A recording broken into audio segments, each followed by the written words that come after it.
There's a moment most people overlook. You turn on a tap expecting cold water, and instead it comes out scalding. Not warm, dangerously hot. That isn't a glitch. It's a reminder that the environment around you is constantly generating usable energy, whether you notice it or not. For most of human history, people didn't ignore that fact. They engineered their lives around it. Today, you're told energy must be bought, regulated, and delivered. But that wasn't always true, and understanding why things changed is where real survival knowledge begins. This isn't about a clever trick. It's about rediscovering a system that powered civilizations, disrupted industries, and then quietly disappeared from everyday knowledge. And more importantly, it's about learning how to use it in a way that actually works in the real world without putting yourself at risk. To understand the modern method, you have to start with the ancient system that made it possible. Long before electricity grids or gas pipelines, civilizations had already solved the problem of heating water efficiently. The Roman Empire didn't just stumble into advanced bathing culture. They engineered it with precision. Their bath complexes weren't powered solely by fire. Before water ever reached a furnace, it was deliberately routed through sun-exposed channels built from dark materials. These pathways absorbed heat throughout the day, raising the water's baseline temperature before any fuel was used. This wasn't accidental design. It was calculated efficiency. By the time water reached the heating chambers, less energy was required to bring it to usable temperatures. That single adjustment scaled across thousands of users daily, saving enormous amounts of fuel. The principle was simple but powerful. Let the sun do the first half of the work. This idea wasn't isolated to Rome. In ancient Greece, entire cities were oriented to maximize sunlight during colder months, while minimizing it during the summer. Homes weren't just shelters, they were passive energy systems. In North America, ancestral Pueblo communities built their dwellings into south-facing cliffs, using stone walls to absorb heat during the day and release it at night. Across continents and centuries, the same conclusion kept appearing. Sunlight, when managed correctly, replaces effort. What changed wasn't the physics. What changed was how society chose to use or ignore it. The forgotten inventor who nearly changed how an entire country heated water. By the late 19th century, industrialization had shifted focus towards centralized energy systems. But not everyone followed that path. In 1891, an American inventor named Clarence Kemp introduced a device that revived ancient principles in a modern form. His design was straightforward. A black tank enclosed in a glass-covered box, positioned to absorb maximum sunlight. The result was immediate and undeniable. Water inside the system heated to usable temperatures without any fuel. No fire, no electricity, it's just sunlight and smart design. Kemp's invention spread quickly, particularly in regions with consistent sun exposure. By the early 20th century, thousands of homes were using solar water heaters. Entire communities operated with minimal reliance on traditional energy sources. These systems were durable, low maintenance, and incredibly cost-effective. Many lasted decades with little to no repair. For a brief period, it looked like decentralized energy, controlled by individuals rather than corporations, might become the norm. It didn't. How a working system was quietly pushed out of everyday life. The decline of solar water heating wasn't due to failure. It was replaced. As natural gas infrastructure expanded in the early 20th century, utility companies gained both the means and the incentive to dominate the energy market. Solar systems, which required no ongoing payments, directly threatened that model. The shift didn't happen overnight. It was gradual and strategic. Plumbing standards began to favor centralized systems. Marketing campaigns framed solar methods as outdated or unreliable. Training programs stopped teaching passive heating techniques altogether. Over time, an entire generation of professionals entered the workforce without ever encountering these ideas. What had once been common knowledge became obscure, not because it stopped working, but because it stopped being taught. And that's where the modern rediscovery begins. The physics behind why this works why it still works today. At its core, the system relies on a principle that hasn't changed in billions of years. Dark surfaces absorb heat efficiently. When sunlight strikes a black material, most of that energy is converted into thermal energy rather than reflected away. Water, in turn, is an excellent medium for storing that heat.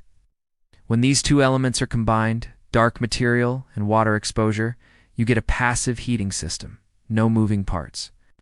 No fuel input. which is consistent energy transfer from the sun into the water. Under strong sunlight, water exposed in this way can reach temperatures capable of causing burns. That's not theoretical, it's measurable. The intensity depends on exposure time, material, and environmental conditions. But the outcome is consistent: significant heat gain with zero external energy cost. This is where many people stop. They see the simplicity and assume it's ready to use immediately.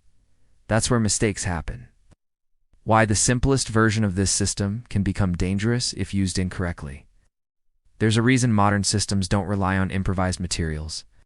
The biggest risk isn't the heat, it's what happens inside the system over time. Standard low-cost hoses or tubing are not designed for potable water under heat stress. When exposed to high temperatures and ultraviolet radiation, certain plastics begin to break down. This process can release harmful substances into the water, including heavy metals and chemical compounds that are not safe for human exposure. This isn't speculation. It's been documented in multiple studies. Water left in heated plastic containers or tubing can accumulate contaminants, especially when those materials are manufactured from lower-grade or recycled components. Then there's the biological factor. Warm, stagnant water creates an environment where certain bacteria thrive. One of the most dangerous is Legionella, which can cause severe respiratory illness when inhaled through fine water droplets. The risk increases when water sits within a specific temperature range for extended periods without proper circulation or sterilization. So while the heating method itself is sound, the execution matters. A poorly designed system can introduce risks that outweigh its benefits. That's why the goal isn't to replicate the simplest version. It's to build a version that works safely and consistently. How to apply this system in a way that actually holds up in real conditions. The key to making this system viable is understanding that it works best as part of a larger setup, not as a complete replacement. Historically, even the most advanced implementations used sunlight as a first stage, not the only stage. Using heat-resistant, potable-grade materials is non-negotiable.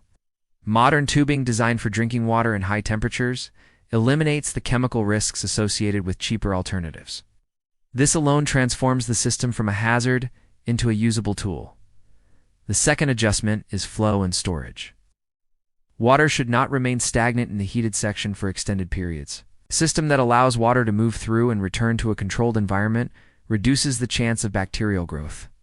The third and most effective approach is integration. Instead of replacing an existing water heater, the solar system feeds into it.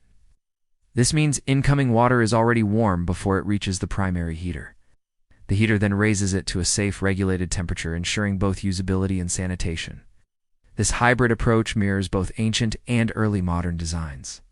The sun handles the bulk of the energy demand, while the secondary system guarantees safety and consistency. The result is not just efficiency, it's resilience. Why this matters beyond saving money. At first glance, the appeal seems financial. Reducing energy consumption lowers costs, sometimes significantly. But the deeper value lies in independence. Every system that relies entirely on external infrastructure introduces a point of failure. Power outages, supply disruptions, or price fluctuations all affect access. A passive heating system reduces that dependency. Doesn't eliminate it completely, but it shifts control back toward the individual. That shift is what made these systems so powerful historically. They weren't just efficient, they were reliable under conditions where other systems failed. In survival scenarios, that distinction matters. The real lesson history leaves behind. What makes this system worth understanding isn't just its practicality. It's what it reveals about how knowledge is lost and rediscovered. The principles behind it were never hidden. They were simply deprioritized, replaced, and eventually forgotten by most. But they never stopped working. The same sunlight that heated Roman infrastructure, powered early American homes, and shaped ancient architecture still reaches every surface it touches today. The difference is whether that energy is ignored or used. Mastering this isn't about rejecting modern systems. It's about understanding how to work alongside them, using what's freely available to reduce dependence on what isn't. That's the balance every effective survival strategy aims for. If this shifted how you think about energy, don't keep it to yourself. Subscribe to the channel and share this with someone who still believes everything valuable comes with a monthly bill.